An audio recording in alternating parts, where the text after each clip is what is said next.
Assalamualaikum warahmatullahi wabarakatuh. Bapak Ibu, saudara-saudara sebangsa setanah air,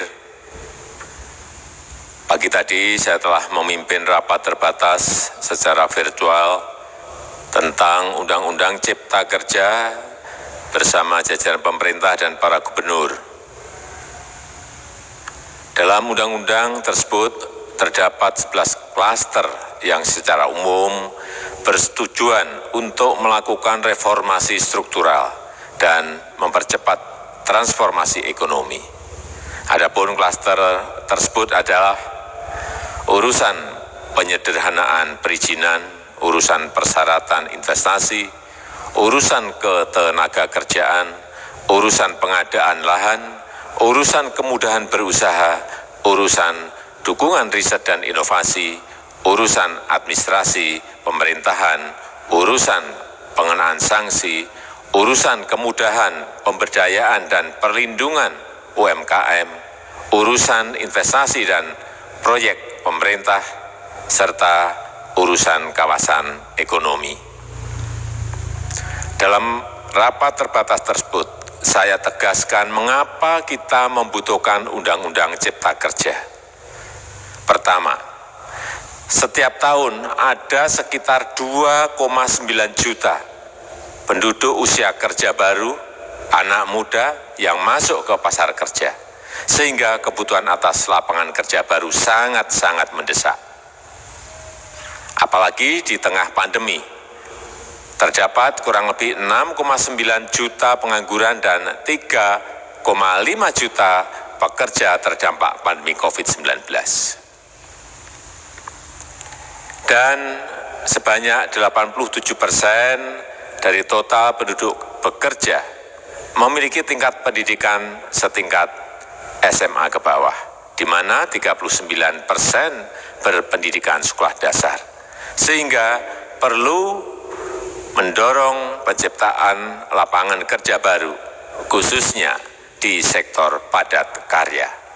Jadi, Undang-Undang Cipta Kerja bertujuan untuk menyediakan lapangan kerja sebanyak-banyaknya bagi para pencari kerja serta para pengangguran. Kedua, dengan Undang-Undang Cipta Kerja akan memudahkan masyarakat, khususnya usaha mikro kecil, untuk membuka usaha baru. Regulasi yang tumpang tindih dan prosedur yang rumit dipangkas. Perizinan usaha untuk usaha mikro kecil (UMK) tidak diperlukan lagi, hanya pendaftaran saja. Sangat simpel. Pembentukan PT atau perseroan terbatas juga dipermudah. Tidak ada lagi pembatasan modal minimum. Pembentukan koperasi juga dipermudah. Jumlahnya hanya 9 orang saja. Koperasi sudah bisa dibentuk. Kita harapkan akan semakin banyak koperasi-koperasi di tanah air. UMK, usaha mikro kecil yang bergerak di sektor makanan dan minuman, sertifikasi halalnya dibiayai pemerintah, artinya gratis. Izin kapal nelayan penangkap ikan misalnya, hanya ke unit kerja Kementerian KKP saja. Kalau sebelumnya harus mengajukan ke Kementerian KKP, Kementerian Perhubungan, dan instansi-instansi yang lain, sekarang ini cukup dari unit di Kementerian KKP saja. Ketiga, Undang-Undang Cipta Kerja ini akan mendukung upaya pencegahan dan pemberantasan korupsi. Ini jelas karena dengan menyederhanakan, dengan memotong, dengan mengintegrasikan ke dalam sistem perizinan secara elektronik, maka pungutan liar, pungli, dapat dihilangkan. Namun, saya melihat adanya unjuk rasa penolakan Undang-Undang Cipta Kerja yang pada dasarnya dilatar belakangi oleh disinformasi mengenai substansi dari undang-undang ini dan hoax di media sosial.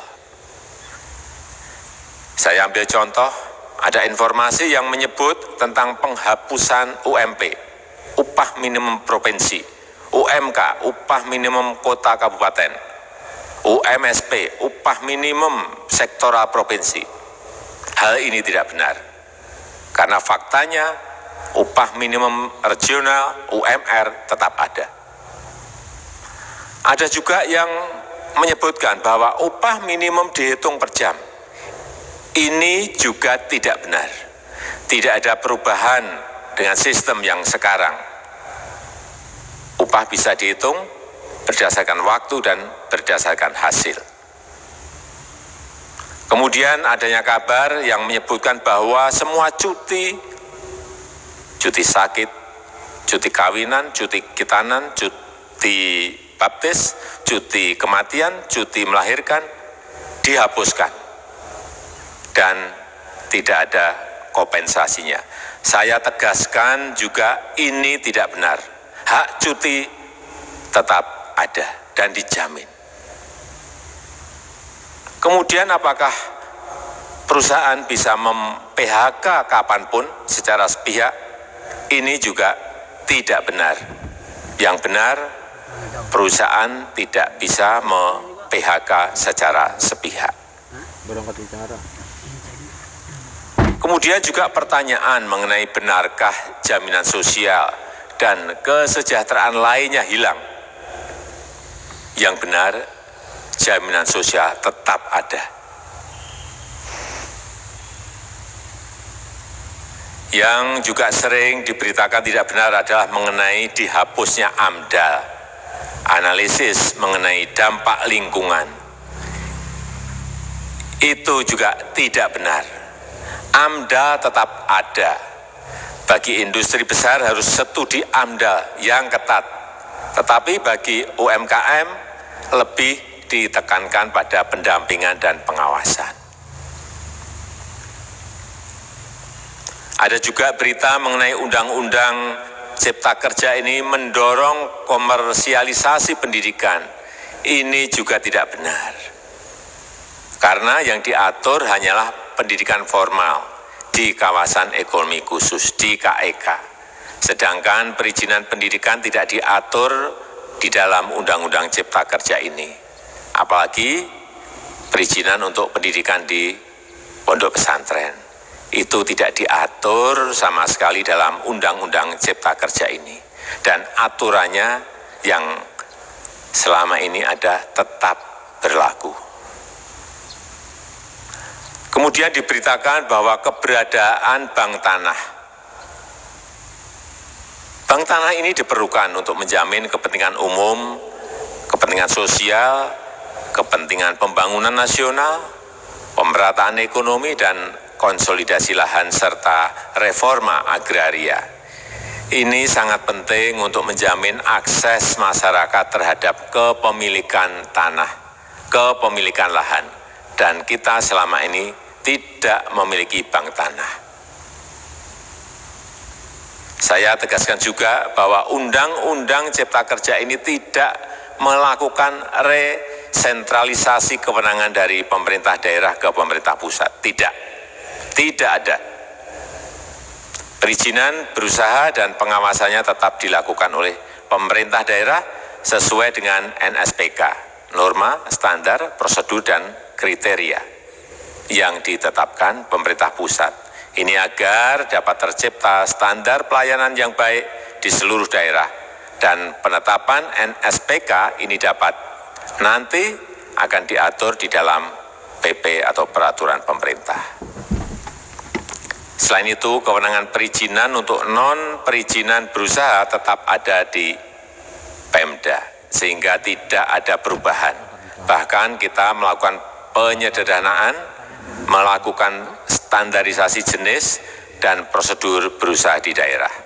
Dan perizinan berusaha di daerah diberikan batas waktu. Ini yang penting di sini. Jadi ada service level of agreement. Permohonan perizinan dianggap disetujui bila batas waktu telah terlewati. Saya perlu tegaskan pula bahwa Undang-Undang Cipta Kerja ini memerlukan banyak sekali peraturan pemerintah atau PP dan peraturan presiden atau Perpres.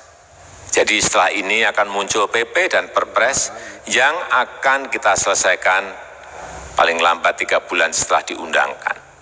Kita pemerintah membuka dan mengundang masukan-masukan dari masyarakat dan masih terbuka usulan-usulan dan masukan dari daerah-daerah. Pemerintah berkeyakinan melalui Undang-Undang Cipta Kerja ini jutaan pekerja dapat memperbaiki kehidupannya dan juga penghidupan bagi keluarga mereka. Dan kalau masih ada, jika masih ada ketidakpuasan terhadap Undang-Undang Cipta Kerja ini, silahkan mengajukan uji materi atau judicial review melalui MK, Mahkamah Konstitusi. Sistem ketatanegaraan kita memang mengatakan seperti itu. Jadi, kalau masih ada yang tidak puas dan menolak, silahkan diajukan uji materi ke MK. Saya rasa itu yang bisa saya sampaikan pada kesempatan yang baik ini. Terima kasih. Wassalamualaikum warahmatullahi wabarakatuh. Udah kok, semuanya. Banjir naik